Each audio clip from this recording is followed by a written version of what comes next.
ഞാൻ ഇന്നിങ്ങനെ വിചാരിച്ചിട്ടുള്ളൂ, മറ്റേ വണ്ടികൾ ഇങ്ങനെ ഇങ്ങനെ അപ്ഗ്രേഡ് ചെയ്ത് ഇങ്ങനെ വരുന്നുണ്ടല്ലോ.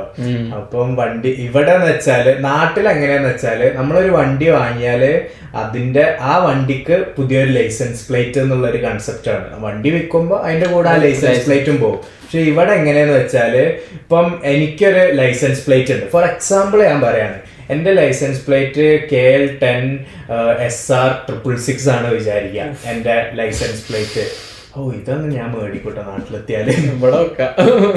ഇവിടെ KL10 SR666 ആണ് എൻ്റെ നമ്പർ പ്ലേറ്റ് വിചാരിക്കുക. അപ്പൊ ഞാൻ വണ്ടി സെല്ല് ചെയ്യുമ്പോൾ ഞാൻ ആ നമ്പർ പ്ലേറ്റ് വണ്ടി വന്ന് ഊരും. എന്നിട്ട് ഞാൻ പുതിയ വാങ്ങണ വണ്ടിമേൽ ആ നമ്പർ പ്ലേറ്റ് ഫിക്സ് ചെയ്യും. അപ്പൊ ഈ നമ്പർ പ്ലേറ്റിന് എപ്പോഴും ഒരു ഓണർ ആയിരിക്കും ഉണ്ടാവുക. അതായത് ഞാൻ, അല്ലെങ്കിൽ നമുക്ക് നമ്പർ പ്ലേറ്റ് അടക്കം വിൽക്കാം.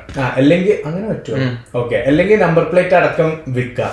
അപ്പം ഞാൻ ഇന്നിങ്ങനെ കാണുമ്പോൾ, അതായത് ഇവന്റെ അടുത്ത് ആദ്യം ഒരു ഹോണ്ട സിവിക് ആയിരുന്നു. അപ്പൊ സിവിക്കിന്റെ നമ്പർ പ്ലേറ്റ് ആണ് ഇവരെ പുതിയ വണ്ടിമേലുള്ളത്. അപ്പൊ ഞാൻ ഇങ്ങനെ വിചാരിക്കും, ഇവർക്ക് വേറൊരു വണ്ടി ഉണ്ട്, എക്ലിപ്സ് പറഞ്ഞിട്ട്. അപ്പൊ ഞാൻ ഇങ്ങനെ വിചാരിക്കുന്നു, മറ്റേ ഇവരെ ഫസ്റ്റ് ഇവന്റെ വണ്ടി നിർത്തി ഞാൻ ഇങ്ങനെ കാണുന്നുണ്ട് ഇവരെ വണ്ടി.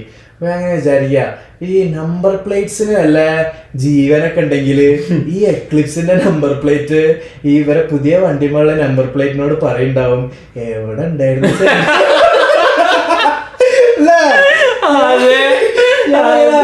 സിവിക്ക് വരെ നമ്പർ പ്ലേറ്റ് ഉണ്ടായില്ല.